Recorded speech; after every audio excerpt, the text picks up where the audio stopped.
Welcome Insiders to Tech Inside, I'm your host Eric. Today is October 6, 2014. We're going to be talking about, well, Windows 10.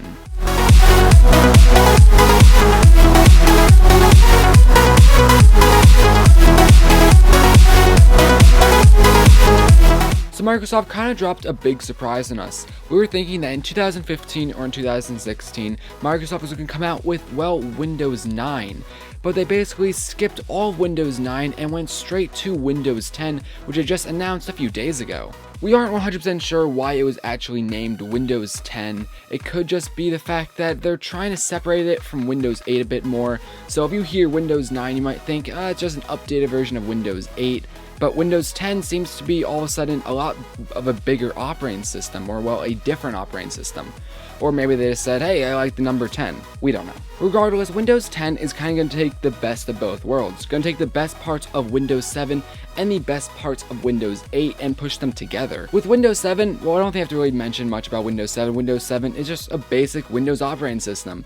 But Windows 8 took it to an extreme level. They kind of got rid of the desktop portion of it, though there is still the desktop portion, but they really focused on the modern UI, which is a touch-based tile system that has everything laid out like applications, folders, etc. Windows 8 removed the start menu in the desktop mode, and a lot of people weren't really happy about that. That's why a lot of people kind of hate Windows 8. With that said though, personally, I found Windows 8 still perfectly usable even though there's no start menu, but still with Windows 10 they brought back the start menu. So taking the best of both worlds, Windows 7 and Windows 8. Looking straight at Windows 10, it actually does look like Windows 8 and Windows 7. The entire design layout looks very much like Windows 7, with the taskbar at the bottom, the start menu, etc. But the entire color scheme looks like Windows 8. When you click the Start button, it obviously brings up the Start menu, and that looks very similar to Windows 7, except for the fact that now on the right side, it has the modern UI built in, so you already have live tiles for whatever you want to put there, like weather, calendar, pictures, etc. Also, there's going to be better ways to manage all your windows within Windows 10. So say I have a few windows open for like Internet Explorer or Chrome. Yes, I could snap one page to open up to the entire screen, or I can snap it to the corner to fill up half the screen, and then the other half will give suggestions on other windows to open up, or I could put it in the corner, so it's just taking up 1/4 of my screen, or I could have a completely new desktop, because now in Windows 10 there are virtual desktops, kind of similar to Mac OS X.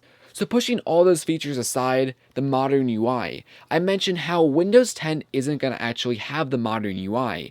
And if you look at Windows 8, the modern UI really was highlighted in Windows 8 to make it work on a touchscreen device. But with Windows 10, there's no modern UI, but it still is going to work perfectly fine on a touchscreen. At least that's what Microsoft is saying. In fact, Microsoft is actually saying that Windows 10 is going to work on everything. On a full-blown desktop, laptop, tablet, or even a phone. Microsoft's main purpose with Windows 10 is to make it an operating system for everything.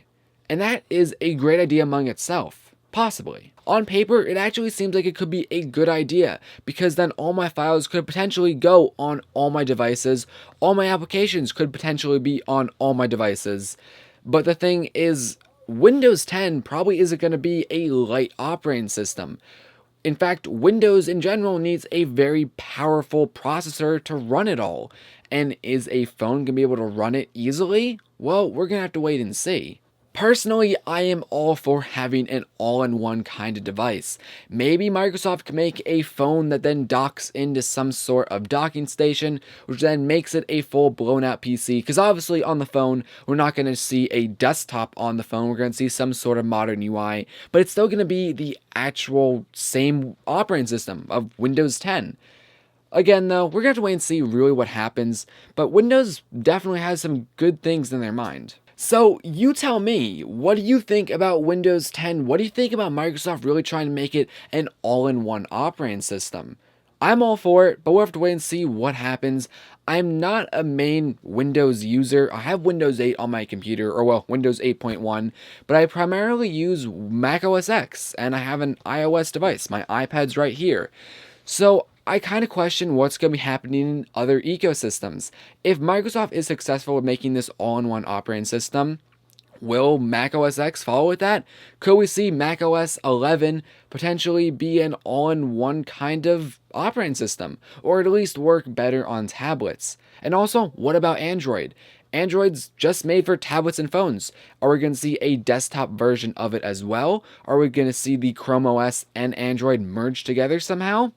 It leaves a lot of possibilities open, and if Microsoft is successful, I feel like other companies could follow that trend. Of course, we're going to have to wait and see, but let me know in the comment section below, what do you guys think on this topic? What do you think is going to happen? If you're curious on when Windows 10 is going to come out, 2015, sometime in mid-year. We're not 100% sure, but that's what Microsoft is saying, sometime mid-year in 2015.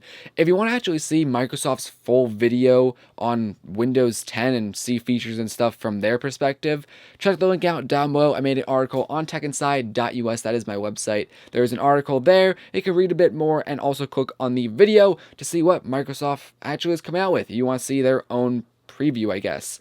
At the moment, there is the technical preview of this operating system, so you can actually download it now and install it on your computer.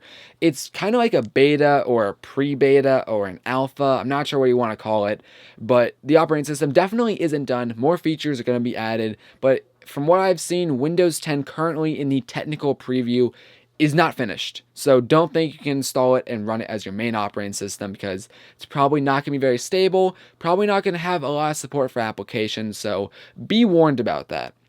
Regardless, that is the video for today. Please leave all your comments down below. Like, subscribe, and share with friends. Help the channel any way you can. If you want to see anything else specific with Windows 8 or anything on the channel, let me know in the comment section below. Anyway guys, my name is Eric. This is Tech Inside. I'm signing out.